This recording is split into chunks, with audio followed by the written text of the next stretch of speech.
এক লোক প্রতিদিন সাইকেল চালিয়ে অফিসে যায়।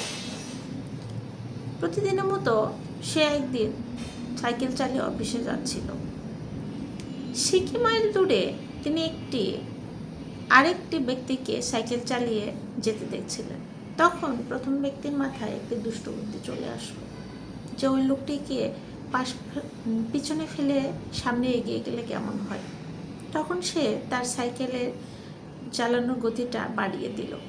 দ্বিতীয় ব্যক্তিটি তখন লক্ষ্য করলো কেউ তাকে একজন ওভারটেক করার চেষ্টা করছে। তখন দ্বিতীয় ব্যক্তিটিও তার সাইকেল চালার গতিটি বাড়িয়ে দিল। এরকম করতে করতে তাদের মধ্যে একটা দূরত্ব সৃষ্টি হয়ে গেল। তখন প্রথম ব্যক্তিটি আরও স্পিডে সাইকেল চালাতে শুরু করলো এবং এক পর্যায়ে দ্বিতীয় ব্যক্তিটিকে সে ওভারটেক করে চলে যেতে সফল হলো।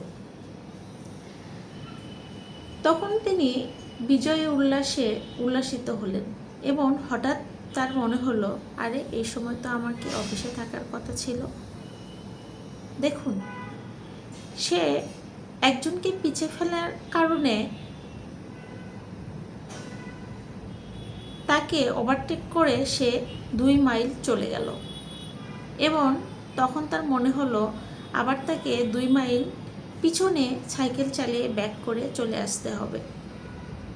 এই অসুস্থ প্রতিযোগিতা আমাদের সবার মধ্যে আছে।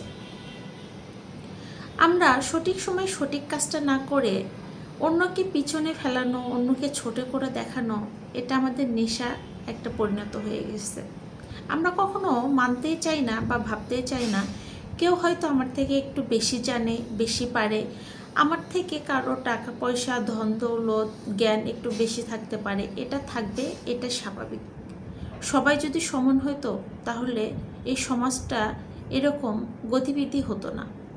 তাই আমাদেরকে অবশ্যই বুঝতে হবে কেউ না কেউ আমাদের থেকে, সেটা ধন সম্পদে হোক, চাকরির ক্ষেত্রে হোক, টাকা পয়সাতে হোক, জ্ঞানে হোক, কেউ না কেউ আমাদের থেকে এক ধাপ হলেও বা একটু হলেও এগিয়ে আছে বা থাকবে। তাই ওই অসুস্থ প্রতিযোগিতা না করে কাউকে পিছনে ফেলে আসার নেশায় নিজের গন্তব্যকে ভুলে গিয়ে অতিরিক্ত কোনো কিছু করাই ঠিক না। তাই আসুন আমরা এই অসুস্থ প্রতিযোগিতা দূর করি, নিজের যা আছে, নিজের গন্তব্যকে, নিজের লক্ষ্যকে স্থির রেখে সামনে এগিয়ে যাই এবং নিজের মতো করে কাজ করি। ধন্যবাদ সবাইকে।